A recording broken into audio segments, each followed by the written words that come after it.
ಅಲ್ಲ, ನನ್ನ ಹೆಂಡತಿ ಎದುರುಗಡೆ ನಾನು ಇದನ್ನು ಹೇಳುವ ಹಾಗಿಲ್ಲ. ಯಾಕೆ? ಹೆಂಗಸರಿಗೆ ಬುದ್ಧಿ ಕಡಿಮೆ ಅಂತ. ಯಾಕೆಂತ ಹೇಳಿದ್ರೆ ಇಡೀ ಸ್ತ್ರೀ ಸಮುದಾಯಕ್ಕೆ ಕೊಡುವಷ್ಟು ಬುದ್ಧಿ ನನ್ನ ಹೆಂಡತಿಯಲ್ಲಿ ಉಂಟು. ಯಾಕಂದ್ರೆ ಅವನು ಈ ಯುಗದವಳಲ್ಲ, ಹಳೇ ಯುಗದವಳವನು. ಆದ್ರೆ ಕೃಷ್ಣನ ಜೊತೆ ಬರ್ತಾರಲ್ಲ, ಪ್ರತಿ ತಿರುಗಾಟದಲ್ಲೂ ಒಬ್ಬೊಬ್ರು ಒಬ್ರು ನೋಡುವಾಗ ನಾನು ಅನಿಸಿದ್ದು, ಪಾಪ ಇವರ ಬುದ್ಧಿಗೆ ಪಡೆದ ಬಡತನವೇ ಯಾರೂ ಸಿಗುವುದಿಲ್ಲ ಅಂತ ಹೇಳಿ ತಮ್ಮ ಜೊತೆಯವರು ಬರುವುದಾ? ಅಲ್ಲ, ನನಗೆ ಕಷ್ಟ ಇಲ್ಲ. ಯಾಕೆಂತ ಹೇಳಿದ್ರೆ ವಾರಕ್ಕೆ ಕೊಟ್ಟುವಾಗಲೇ ವಿಶ್ವಕರ್ಮ ಭಯ ಇವರು ಒಳ್ಳೆ ಆಯ ಹಾಕಿದ್ದಾರೆ.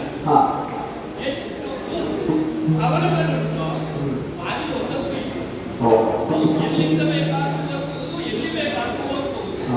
ಹಾಗಂತ ಕೆಲವೊಂದಷ್ಟು ಅಂತರಂಗ ಭವನ ಹಾಗಿದ್ದೆಲ್ಲ ನಮ್ಮಲ್ಲಿ ಉಂಟು. ಅಂತೂ ಈ ವ್ಯವಸ್ಥೆಯಲ್ಲಿ ದ್ವಾರಕೆಯಲ್ಲಿ ಇರುವಾಗ ಒಂದು ನಾರದರು ವೀಣಾನಾದನ್ನು ಮಾಡುತ್ತಾ ಬರುವಾಗಲೇ ನನಗನಿಸಿತ್ತು, ಒಂದು ಕಲ್ಯಾಣ ಇಲ್ಲ ಅಂದ್ರೆ ಕಾಳಗ, ಎರಡರೊಳಗೊಂದು. ಆದ್ರೆ ಅವರು ಬರುವಾಗಲೇ ಕಲ್ಯಾಣದ ಸುದ್ದಿ ಹೇಳಿದ್ರು, ಕಾಳಗಕ್ಕೆ ಬೇಕಾದ ವ್ಯವಸ್ಥೆ ಮಾಡಿ ಹೋಗಿ ಒಂದು ಜನರಲ್ಲಿ ಕೃಷ್ಣನು ಬರೀದೇ ವಿಷ್ಣುರವನ್ನು ಮಾಡ್ತಾ ಇದ್ದಾನೆ ಒಂದು ಹೇಳುವ ಒಂದು ವಿಷಯವನ್ನು ಕಿವಿಗೆ ಹಾಕಿ ಹೋದರು. ಸದ್ಯ ನನ್ನ ಪರಿಸ್ಥಿತಿ ಹೇಗಾಗಿದೆ ಅಂತ ಹೇಳಿದ್ರೆ, ಎಡೇ ಕವಿನ ಕಿವಿಗೆ ಗಾಳಿ ಹಾಗಾಗಿದೆ. ಸಭೆಯನ್ನು ನೋಡಿದ್ರೆ ಕೃಷ್ಣ ಇಲ್ಲ, ಒಮ್ಮೆ ಸಿಟ್ಟು ಬಂತು. ಆದರೆ ಆ ಸಿಟ್ಟಲ್ಲಿಗೆ ಶಾಂತ ಆಯಿತು. ಇದೇನು ಹೊಸತನವಲ್ಲ, ನಿತ್ಯವೂ ನಾವು ನೋಡಿದ್ದೆ, ನಾವು ಅನುಭವಿಸಿದ್ದೆ. ಹೇಳುವುದಕ್ಕಾಗುವುದ, ಕೆಲವೊಮ್ಮೆ ಹಾಗೆ ಆಡುವುದಕ್ಕಾಗುವುದಿಲ್ಲ, ಅನುಭವಿಸುವುದಕ್ಕೆ ಸಾಧ್ಯವೇ ಇಲ್ಲ. ಅಂತಹ ಪರಿಸ್ಥಿತಿ ಬಂತು. ಈ ಒಟ್ಟೊಳಗೆ ಕೊಟ್ಟ ಕಾರಣವೇ ಎಲ್ಲಿಯಾದರೂ ತಪ್ಪಿ ಕೃಷ್ಣ ಬಂದ್ರೆ ಮಾತಾಡಬೇಕು ಅಂತ ನೋಡ್ತಾನೆ ನೋಡ್ತಾನೆ.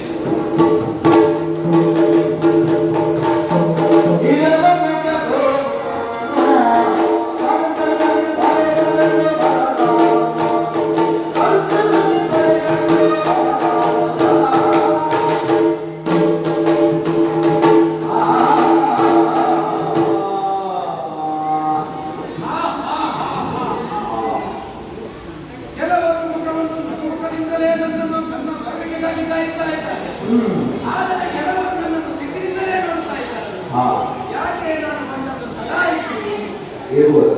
ನಾನು ತಡ ಆಗುವುದಕ್ಕೆ ನಾನು ಒಬ್ಬನೇ ಬಂದರಾಗದಲ್ಲ, ನನ್ನವರನ್ನೆಲ್ಲರನ್ನು ಕೂಡಿಕೊಂಡು ಬರಬೇಕಲ್ಲ, ನನ್ನ ಗೋಪಾಲಕರನ್ನೆಲ್ಲ ಅವರನ್ನೆಲ್ಲ ಕೂಡಿಕೊಂಡು ಬರುವುದಷ್ಟೇ ಅಲ್ಲ, ಕೆಲವರನ್ನು ಅವರ ಮನೆಗೆ ಹೋಗಿ ಕರೆದುಕೊಂಡು ಬರಬೇಕು, ಮತ್ತೆ ಕೆಲವು ಸಲ ಅವರ ಮನೆಗೆ ಹೋಗಿ ಬಿಡಬೇಕಾಗ್ತದೆ.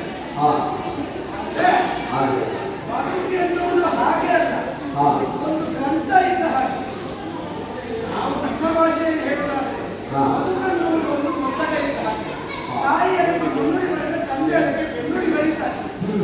ಮತ್ತೆ ಕೆಲವು ಸಲ ನಮ್ಮ ಬದುಕಿನ ಪುಟದಲ್ಲಿ ಇನ್ಯಾರದೋ ಬದುಕಿನ ಪುಟವು ಸೇರಿ ಬೆಳೆದು ಹೋಗ್ತದೆ. ಹಾಗಾಗಿ ಒಂದಷ್ಟು ಪುಟಗಳು ಸೇರಿದಾಗ ಒಂದು ಪುಸ್ತಕ ಆಗುತ್ತೆ. ಹಾಗಂತ ಇಬ್ಬರನ್ನೇ ಸೇರಿದ ಇಲ್ಲ, ಕೆಲವರ ಬದುಕಿನಲ್ಲಿ ಒಂದಷ್ಟು ಪುಟಗಳು ಬೇರೆ ಬೇರೆಯವರು ಸೇರಿ ಹೋಗ್ತದೆ.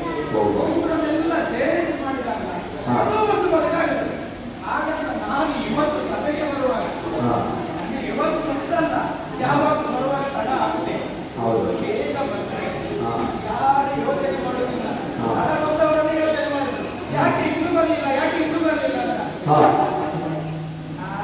ಹಾಗಂತ ಇದು ಬಂದ ಮೇಲೆ ತಡ ಮಾಡೋದಲ್ಲ, ಎಲ್ಲ ಕಡೆಯೂ ಹಾಗೆ. ಬರುವಾಗ ತಡ ಮಾಡೋದು, ಇನ್ನೂ ತಡ ಮಾಡೋದು ಸರಿಯಲ್ಲ ಅಂತ ತಡ ಮಾಡುವವರಿಗೆ ಗೊತ್ತಿರ್ತದೆ. ಅಣ್ಣನ ಆಸ್ಥಾನಕ್ಕೆ ಹೋಗುತ್ತೇನೆ.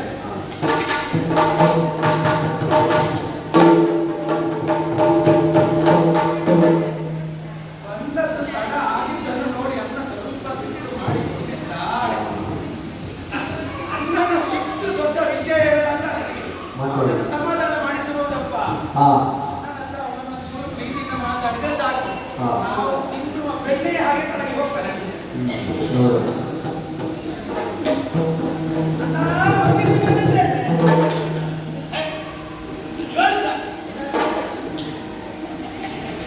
ಸರಿ ಯಾವ ದಿಕ್ಕಿನಲ್ಲಿ ನಮಸ್ಕಾರ ಮಾಡಬೇಕನ್ನೋದ್ರ ಮೇಲೆ ನನ್ನ ಸಿಟ್ಟು ಹೋಗುದು. ಅಣ್ಣ, ಈ ಸಲ ನಾನು ಎಡಬದಿಯಿಂದ ಮಾಡ್ತಾ ಇದ್ದೇನೆ ನಮಸ್ಕಾರ. ನಾನು ಒಂಥರ ಎಡಬದಿಯನ್ನಾಗಿ ಒಂದು ಸಂಸ್ಕಾರ ಉಂಟಲ್ಲ. ಸರಿ ನಿನಗೆ ಹುಡುಗರ ನಿನ್ನ ಅಭಿನಯ ಒಂದು ಚಂದ.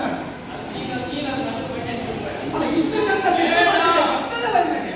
ಅಂದ್ರೆ ಇಷ್ಟು ಚಂದದ ಸಿಟ್ಟು ಬರುವ ಹಾಗೆ ಅಭಿನಯ ಮಾಡಲಿಕ್ಕೆ ಬರ್ತದಲ್ಲ? ಇದು ಸಿಟ್ಟು ಮಾಡಿ ಮಾಡಿದ ಸಿಟ್ಟು ಅಲ್ವ ಇದು? ಇದು ಬಂದ ಸಿಟ್ಟು ಅಂದ್ರೆ ಬಂದ ಸಿಟ್ಟು ತಾನೇ ಹೋಗುವ ಸಿಟ್ಟು. ಬಂದದ್ದು ಯಾವುದು ಉಳಿತದೆ ನಮ್ಮಲ್ಲಿ. ಅಲ್ಲ ಏನು ಹೇಳಿದ್ರು ಅದನ್ನು ನೀನು ಮಾಡುವುದು ಉಂಟೇ ಉಂಟಾ ಅಣ್ಣ, ನಿನ್ನ ತಪ್ಪಲ್ಲ ಅಣ್ಣ, ನಿನ್ನ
ಹಿರಿತನ ಹೇಗೆ ಅಳತೆ ಮಾಡುವುದು ಹೇಗೆ? ಅದಕ್ಕೂ ಒಂದು ಬೆಳೆದಾಗ್ತದೆ. ಅವನು ಅಜ್ಞಾನಿಕ ಹೀಗಾಗ್ತದ.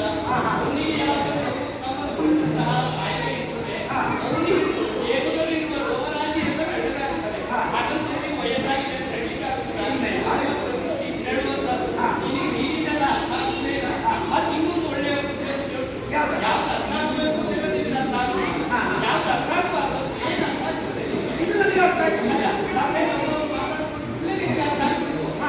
ಅರ್ಥ ಹೇಳಿದ್ರೆ ನನಗೆ ಬೆಂಬಲ ಮಾಡುವುದಿಲ್ಲ ಅಂತ ಹೇಳಿ. ಅಲ್ಲ ನನಗೆ ಅನಿಸಿತು ಅವರವರೇ ಮಾತನಾಡಿ ಸಂಘಟನೆಯಾಗಿ ಇಲ್ಲಿಗೆ ಒಂದು ಪ್ರತಿಭಟನೆ ಮಾಡುತ್ತಾರೆ. ನ್ಯಾಯ ಬೇಕು. ಕೃಷ್ಣ ಗಾಂಧಿ ಇಲ್ಲ, ಕೃಷ್ಣ ಕಾರಣ ಅಲ್ಲ. ಈ ಒಂದು ವೇಳೆ ಇದ್ರೆ ಹೇಳಿ ಹೋಗುವುದು. ನಾವು ಸಾಧ್ಯ ಇಲ್ಲ. ಕೊನೆಯಾದ್ರೂ ಇರಲಿ, ವ್ರತವಾದ್ರೂ ಇರಲಿ, ಗಣಿತವಾದ್ರೂ ಇರಲಿ, ನೀವೇ ಸರಿ ಮಾಡಿಕೊಳ್ಳಿ. ಮತ್ತು ಈ ಸ್ಥಳ ಬಿಡಿ ಅಂತ ಹೇಳ್ತಾರೆ. ನನಗೆ ವಿಶ್ವಾಸ ಉಂಟು. ಅದಕ್ಕೆ ಸ್ಥಳ ಅಂತ ಹೇಳುವಾಗ ನಾವು ನಿಂತ ನೆಲದ ಮೇಲೆ ಆಣೆ ಮಾಡಿ ಹೇಳಿದೆವು. ಏನು ಸಮರ್ಪಕ ಮದುವೆ ವಿಷಯದಲ್ಲಿ ನಾನು ನಿರಪರಾಧ. ಈ ನಿರಪರಾಧ್ಯ ನಾನು ಒಪ್ಪಬೇಕಾ? ಹೌದಲ್ಲ? ಯಾ- ಇಲ್ಲ, ಅಷ್ಟು ಮಾತ್ರ ಅಲ್ಲ. ತಂದೆ ತಾಯಿಯ ಮೇಲೆ ಆಣೆ ಮಾಡಿ ಹೇಳಿದ್ದು. ನಾನು ಗೊತ್ತಿಲ್ಲ, ನನಗೆ ಗೊತ್ತಿಲ್ಲ. ಇರದಿರಲೋ ವಂಚನೆಯ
ಹಾ.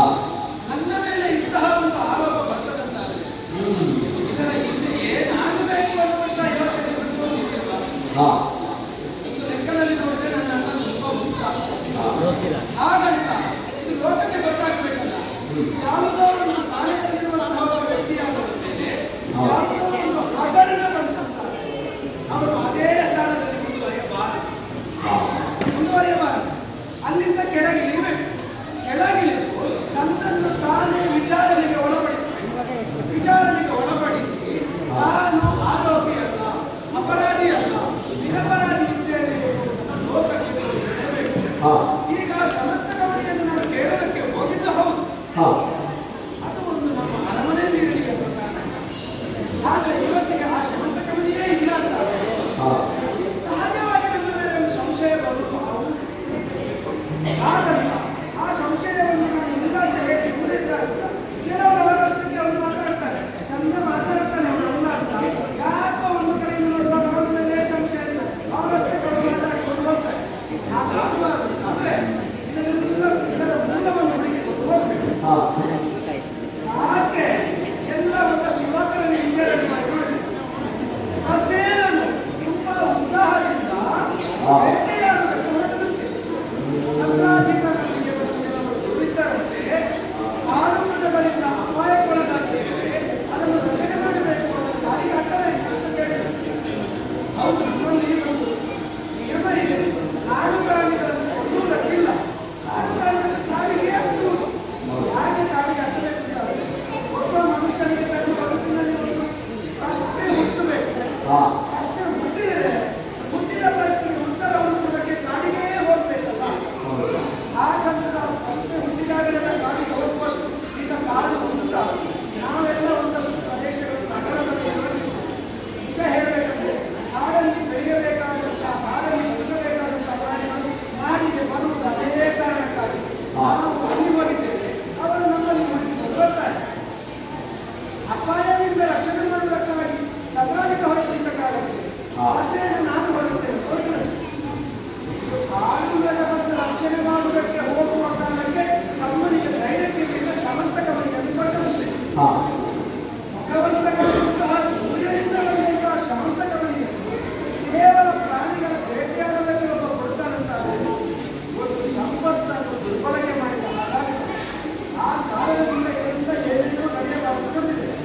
ಯುವಕರನ್ನೆಲ್ಲ ಕರೆದಿದ್ದೇನೆ ನನ್ನ ಜೊತೆಗೆ.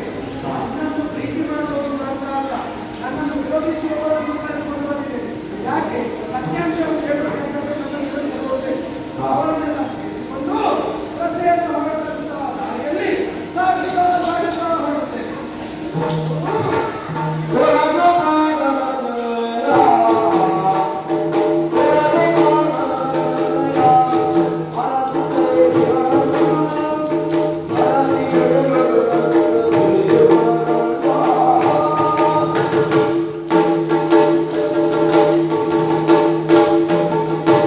ಅರಮನೆಯಿಂದ ಹೊರಟು ಬಂದಂತಹ ಸಂದರ್ಭದಲ್ಲಿ ದಾರಿ ಉದ್ದಕ್ಕೂ ಅವನು ಹೆಜ್ಜೆಯ ಗುರುತುಗಳಲ್ಲಿ ಹುಡುಕುತ್ತಾ ಹೋಗುತ್ತಾ ಬಂದ. ಹಾ. ಪ್ರಸೇನನ ಹೆಜ್ಜೆ ಗುರುತು ಸಿಗುತ್ತಾ ಇಲ್ಲ. ಯಾಕೆ ಪ್ರಸೇನ ಹೆಜ್ಜೆ ಗುರುತು ಸಿಗುತ್ತಾ ಇಲ್ಲ? ಅವನು ಸಾಗಿ ಬಂದನು ಕುದುರೆಯನ್ನೇ. ಹಾಗಾಗಿ ಕುದುರೆಯ ಹೆಜ್ಜೆಗಳಿಗೆ ಸಾಗುತ್ತಾ ಸಾಗುತ್ತಾ ಸಾಗುತ್ತಾ ಇದು ಇವತ್ತು ನಾನು ಒಂದು ಹೆಜ್ಜೆ ತಪ್ಪಿದಂತ ಘಟನೆ. ಬದುಕಿನಲ್ಲಿ ಒಬ್ಬ ಹೆಜ್ಜೆಯನ್ನು ತಪ್ಪಿದಂತಾದರೆ ಬದುಕಿನ ದಾರಿಯ ತಪ್ಪಿ ಹೋಗ್ತದೆ. ನಾನು ಇವತ್ತು ಈ ದಾರಿಯಲ್ಲಿ ಬರಬೇಕು ಅಂತ ಯೋಚನೆ ಮಾಡಿಕೊಂಡು ಆದರೆ ಇವತ್ತು ಹುಡುಕುತ್ತಾ ಹುಡುಕುತ್ತಾ ಕುದುರೆಯ ಹೆಜ್ಜೆಯನ್ನು ಹುಡುಕುತ್ತಾ ಬರುವ ಹಾಗಾಯಿತು. ಹಾ. ಕುದುರೆ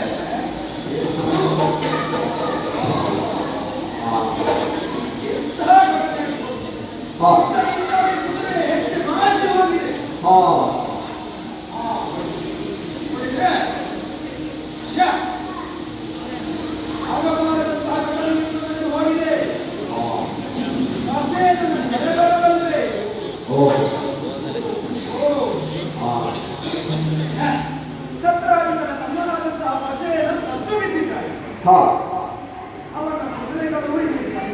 ಹ್ಮ್. ಅಷ್ಟು ಮಾತ್ರ ಅಲ್ಲ, ಪ್ರಸೇನನ ಜೊತೆಗೆ ಗಂಗಾವರಾಗಿ ಬಂದಿರುವಂತಹ ಸೈನಿಕರು ಇದ್ದಾರೆ.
ಇಂತಹ ಸೊಬಗಿನ ಹಾಡನ್ನು ನಾನು ಕೇಳಿದ್ದು ನನ್ನ ಅಮ್ಮನ ಮಡಿಲಲ್ಲಿಲ್ಲ.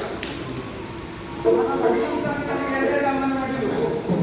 ಇದೇ ಚಂದ ಹಾಡ್ತಾ ಇದ್ರು. ಮತ್ತೆ ನನಗೆ ಅಮ್ಮ ಅಂತಲ್ಲ. ಹೇಳಬೇಕಂತಾದ್ರೆ ನನ್ನ ಕೂತ ನೀವು ಇಷ್ಟು ಚಂದ ಹಾಡಿದ್ದಾರೆ. ಅವರು ಹೇಳಿದ್ರು ಅವರ ಪಾಪ ವಿಷ ಬಿಟ್ಟರೆ ಇಲ್ಲಿ ನಿಲ್ಲಿಲ್ಲ. ಕೃಷ್ಣ ಯಾವ ಮಡಿಲಲ್ಲಿ ಮಲಗುತ್ತಾನೋ ಪ್ರತಿಯೊಬ್ಬ